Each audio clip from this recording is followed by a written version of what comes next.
লোকসভাৰ নিৰ্বাচনৰ গৰম বতাহ বলি থকাৰ মাজতে ৰাজ্যৰ বিভিন্ন প্ৰান্তত ৰঙালী বিহুৰ উখল মাখল পৰিৱেশে বিৰাজমান কৰি তুলিছে। ৰঙালী ৰঙেৰে ৰাঙলী সমগ্ৰ ৰাজ্য। সমান্তৰালভাৱে ভাৰত-ভূটান সীমান্ততো ৰঙালী বিহুক লৈ ব্যাপক উৎসাহ উদ্দীপনা পৰিলক্ষিত হৈছে। ভাৰত-ভূটান সীমান্তৰ ভেৰগাঁৱৰ ২ নম্বৰ সোণাজুলিত দুদিনীয়া বৰ্ণাঢ্য কাৰ্যসূচীৰে অনুষ্ঠিত কেন্দ্ৰীয় ৰঙালী বিহু উদযাপনৰ সফল সামৰণি পৰে আজি পুৱতি নিশা। সোণাজুলিত অনুষ্ঠিত কেন্দ্ৰীয় ৰঙালী বিহু প্ৰতিযোগিতাত ৰাজ্যৰ বিভিন্ন প্ৰান্তৰ পৰা বহুকেইটা বিহু দলে অংশগ্ৰহণ কৰে। প্ৰতিযোগিতাত প্ৰথম স্থান লাভ কৰে প্ৰান্তজন্য বিহুৱা দল আৰু দ্বিতীয় স্থান লাভ কৰে পঞ্চমুখী বিহুৱা দলে। ২ নম্বৰ সোণাজুলি, ডিমাকুচি, কালিখোলা, বামুণজুলি, বাদলাপাৰাকে ধৰি বৃহত্তৰ অঞ্চলত বিভিন্ন জাতি জনগোষ্ঠীৰ লোকে মিলি প্ৰতি বছৰে অনুষ্ঠিত কৰে কেন্দ্ৰীয় ৰঙালী বিহু।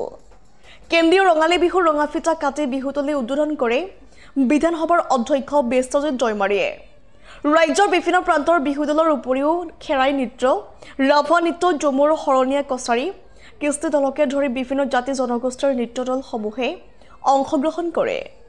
বিভিন্ন সমস্যাৰে জৰ্জৰিত অঞ্চলটোত অনুষ্ঠিত ৰঙালী বিহু উপভোগ কৰিবলৈ বিভিন্ন জাতি জনগোষ্ঠীৰ লোকেৰে ভৰি পৰে বিহুতলী।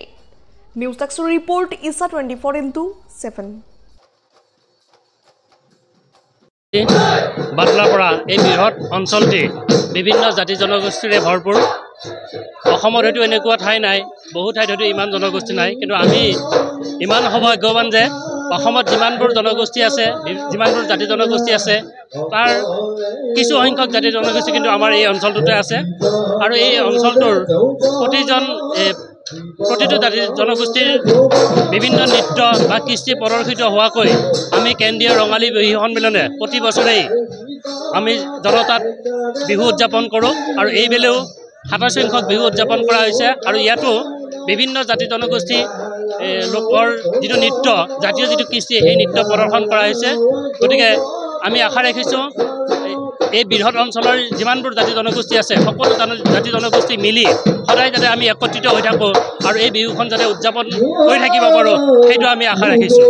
ধন্যবাদ। ২ নম্বৰ সোণাজুলি, এই ২ নম্বৰ সোণাজুলিত ১৯৮৬ চনৰ পৰাই কেন্দ্ৰীয়ভাৱে আমি এই ৰঙালী বিহু উদযাপন কৰি আহিছোঁ। আৰু ইতিমধ্যে আমি ২০২২ চনৰ খুব ধুমধামেৰে ৰূপালী জয়ন্তী অতিক্ৰম কৰি এইবাৰ ২৭ বৰ্ষত আমি উপনীত হৈছোঁহি। ইয়াতে বিভিন্ন জাতি জনগোষ্ঠীৰ মানুহে আমাক সম্পূৰ্ণ সহযোগ কৰিছে, আৰু যিটোৰ কাৰণে আমি গৌৰৱেৰে ক'ব পাৰোঁ যে আমি অসমীয়া মানুহ একত্ৰিত হৈ আছোঁ। ইয়াতে আমি একতাৰ বান্ধোন দেখিবলৈ পাইছোঁ। আমাৰ এই অঞ্চলত বিভিন্ন জাতি জনগোষ্ঠীৰ যিসকল আমাৰ খিলঞ্জীয়া ভাই আছে, তেখেতসকলে আমাক সম্পূৰ্ণ সহায় সহযোগ কৰিছে। আৰু এইবেলিও আমি তেখেতসকলৰ সহায় সহযোগত সম্পূৰ্ণ ২টা-দিনীয়া কাৰ্যসূচীত বৰ্ণাঢ্য কাৰ্যসূচী আমি ইতিমধ্যে পাৰ কৰিছোঁ। আজি মুকলি বিহু বৰ্তমান চলি আছে। আমি অসমৰ বিভিন্ন প্ৰান্তৰ পৰা এই বিহু সমিতিলৈ আমি মাতিছোঁ তেওঁলোকক বিহু প্ৰদৰ্শন কৰিবৰ কাৰণে। আৰু ইতিমধ্যে আমাৰ বিশ্বনাথ চাৰিআলিৰ দল, তেজপুৰৰ পাঞ্চকন্য দল ইত্যাদি বিভিন্ন ধৰণৰ দল আহি গৈছে। আৰু তেখেতসকলে বিহু খুব সুন্দৰভাৱে উপস্থাপন কৰিছে, আৰু আমাৰ ৰাইজে এই বিহু উপভোগ কৰি খুব আমোদ পাইছে। আমি আশা কৰিছোঁ ভৱিষ্যত দিনত আমি আৰু অধিক সক্ৰিয়তাৰে অসমীয়া জাতীয় জীৱনৰ যি জাতিৰ হাঁহ বুলি কয়, এই হাঁহটো অসমীয়া জাতীয় জীৱনৰ গৌৰৱ বিহুক আমি স্বাভিমানে জীয়াই ৰখাত বৰ্তি হ'ম। আমি সমূহ ৰাইজক তথা আপোনালোকক এই চেগতে পুনৰবাৰ অসমীয়া নৱবৰ্ষৰ ওলগ জনাই সামৰণি মাৰিছোঁ।